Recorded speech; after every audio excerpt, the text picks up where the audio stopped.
Morning everyone. Go through this toolbox. There's no birthdays or anniversaries this week. There's nothing on here, so nothing to report there.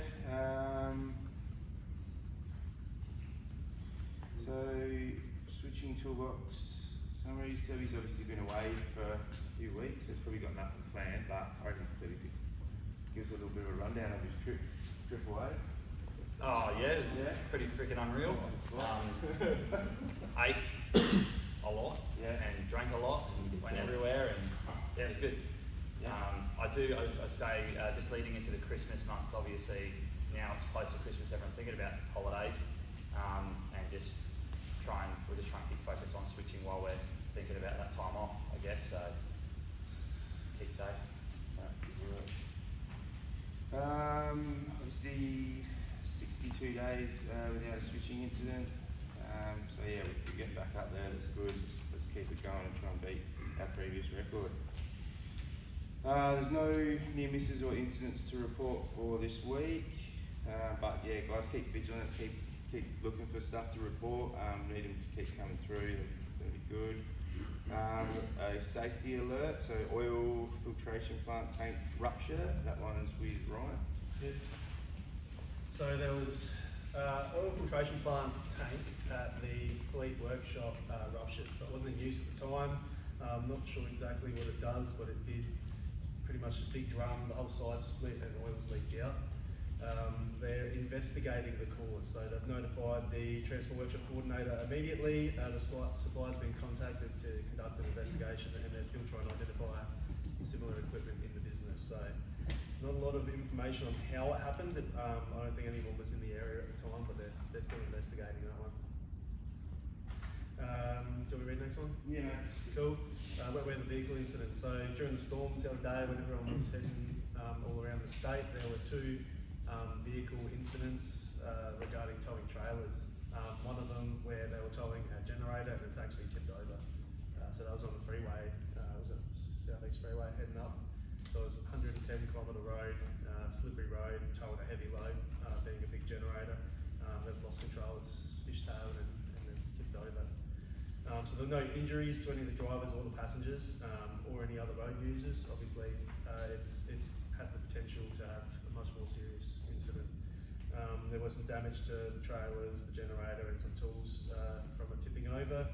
And pretty much we just need to assess the conditions when driving, especially with towing heavy loads. Just because it's 110 doesn't mean we have to go 110. Slow it down a bit, look after yourself and the people around you. That's that one. Thanks, Ryan. Got a Christmas message from Evan Business Vision, so Nick's got that one. Yeah, so just some words about staying safe over the festive season. So the Christmas and holiday period is one that many of us look forward to have time to relax and unwind, spend time with friends and family, enjoy some time outdoors. However, it's also a time when sadly many people suffer serious injuries at work. Some key areas of risks that exist over this period will be covered in a series of safety talks during December. The first in the series is the talk on work safety. At Enervin, we want our people to safely enjoy the holiday period with their loved ones. So please use the information provided in these talks to remind yourself of the risks at work and our safe work practices to ensure that we can all spend time with those that we love. So during the holiday season, many workplaces see an increase in workplace injury in the lead up to Christmas. The risk of injury can increase as complacency can set in, as people can start to relax in the lead up to the holidays, or less people are around at work. People work longer hours or rush to finish off jobs, increasing the chance of fatigue and accidents. Increase in social activities can leave us tired and run down, impacting our concentration levels at work. Financial pressures due to increased spending can impact concentration levels and mental health, and our bodies become conditioned due to high foods and alcohol consumption.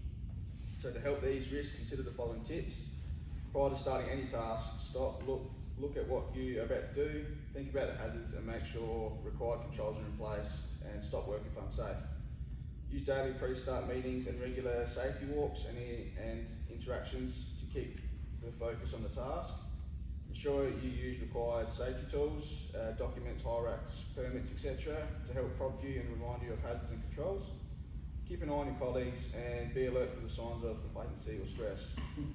If you're concerned about the well-being of a colleague, try asking them, are you okay? Speak to your leader or consult your mental health first aider.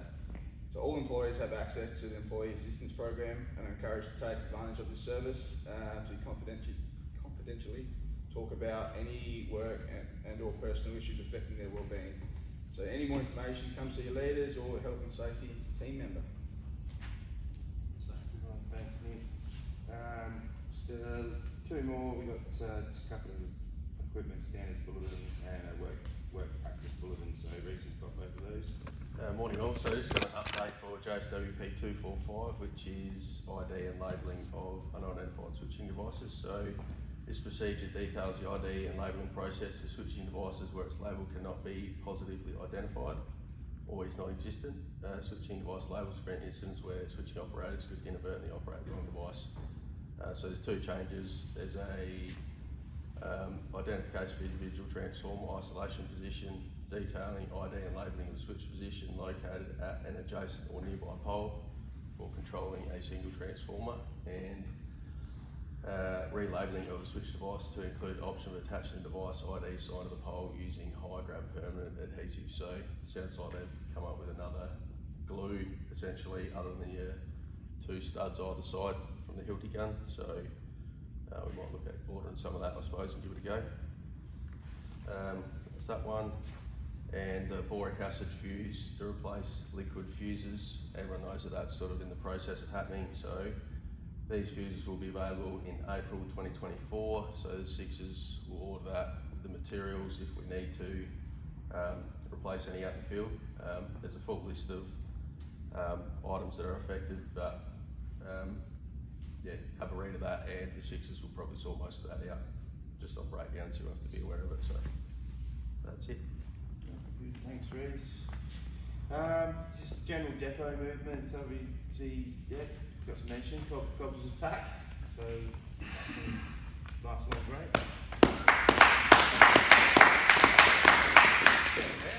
Look a bit more tan, doesn't it? So everybody, bar myself and Renzi, will be falling back into their original positions. Not quite. Touch on that, yeah. Okay, I'll let you fill in the blanks after this. But yeah, Renzi's going to be off basically for the rest of the year as of the end of this week. He's here this week, otherwise just got over Crook, so he may Yeah. not be, but he's got the rest of the year off on holiday. So He's yeah, back for the backup day. I'll continue to backfill Renzi in that position until next year.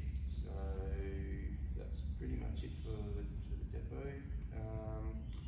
Just some general depot business. So the forklift's going to be out of action on Tuesday the 12th for about 2.5 hours, between 8:30, somewhere in there. It's going to be out for 2.5 hours, just getting service. So that's just a heads up. If we need stuff moved, probably look at doing it the day prior, or we'll have to wait till afterwards. All right. So probably more so for the Sixers and Mick and Chris, guys that do a lot of loading and stuff like that in the morning. So we'll just keep that in mind. Might remind you guys again on the 11th. It's on the whiteboard out there too. Oh, cool. Thanks, Damien. So yeah, it's gonna be out of action for that morning. Also, liquid fuses are still coming back to the stores, not in their correct containers. Just let Damien know, or your Sixers know, or even myself, the Chogger. Just let us know if you can't find the tubes, and we'll get some organised. They've got to be put in those for safe storage and disposal. All right. Just makes Damien's job a bit harder if he's getting all these liquid fuses that aren't in containers. And it saves Damien not having a double handle as well, guys. Yeah. And get all that liquid over his hands and stuff like that's not good. So Yeah. make sure he's doing it right from the start. Makes it a lot easier. They're intact, it's fine in the boxes, so if we can keep the boxes, any damage or any part that's sort of taken apart, they need to go in the tube. Thanks. All right. We've got a heap out there. Yeah, we've already tubes. We've got tubes. Cool. All right. And last of all, just a bit of recognition for everyone that, I don't know if everyone remembers, last year, I think it was during the floods, the Blanchetown emergency feeder tyre. Yeah. So just, yeah, bit of recognition for that there. So yeah. So it's won an award for most innovative. So this is from Andrew Smith. So good morning. About a year ago, you were all called upon to undertake a mammoth task with the Blanchetown emergency feeder tyre. Yesterday, this project won a prize as the most innovative project. Not quite sure laying a cable on the ground is the most innovative, but hey, let's be glad and take the glory. Once again, thank you and congratulations. Great to see the business recognising your efforts in accepting the challenge and helping to drive this to a successful conclusion. A great outcome for the Paisley community. Well done, and again, Merry Christmas. Stay safe and all the best. That was from Andrew Smith. All right, that's me. Still in service there, or? It's out of business now. Yeah. They just put dirt on top of it. That's the memorial for it. 1 year later.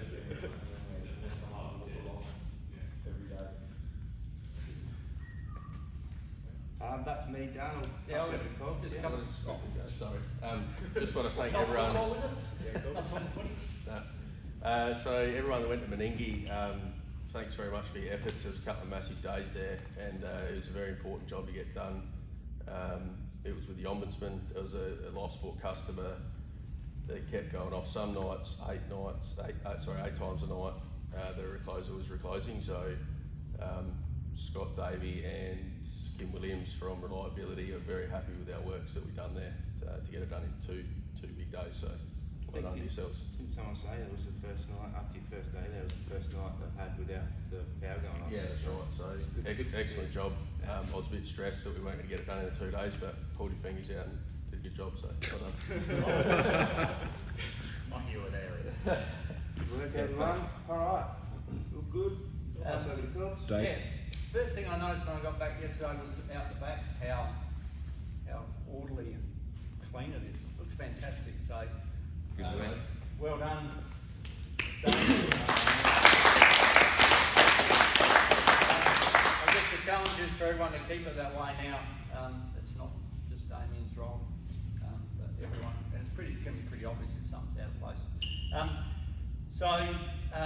Yeah, Josh, sorry you didn't know about this, but we only caught up with Matt yesterday and a couple others, but I won't be coming back into the manager role here. Talked to Matt, he's got some plans for me to do some things for him, and you'll probably see me out in the field a lot more, sorry about that. And then I'll be, so the secondments have just been extended a bit for now, they'll work it out, but I'll be retiring Australia Day next year. So that'll be it for me.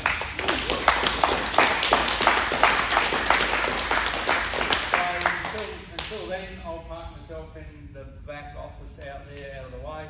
But yeah, you'll see me out here, this group and other groups as well, out in the field, looking to, I guess the little 1 and 2% is to keep people safe and to make things better out in the field. So I've got a fair field experience, even though it was a while ago now. You shut up. And so I'll be out there just trying to help more than anything, and taking a bit of pressure off Cam and some of the committees and working parties that he's been involved in. So sorry you didn't know about that, Josh, but it was only all sort of yesterday. It was the final. All right. So there'll be more to come on the vacancies and the comments and that, but it's early days at this stage. Cool. All right, everyone. Obviously, everyone's few crews heading up to Clare today, so like we were saying, there's no rush to get up there today for you guys. So take your time. Make sure you're safe when you travel up there. And one big easy point as well. So. Yeah, same for them. They're going to need a bigger trip, so just stay vigilant, be safe. Yeah. There's no rush. Nothing is worth racing up there. All right. So we're only a few more weeks away for our Christmas break. Let's all get there safely and enjoy it.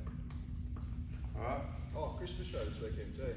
I'll send an email out directly, but everyone that needs to pay, just flick some money through to the social club account. I'll put that in the email so you've all got it. And yeah, get on. Also, that make sure your fridge tabs are paid off ASAP, so we've got more money to spend Saturday. Thanks. I'll go find out. Cool.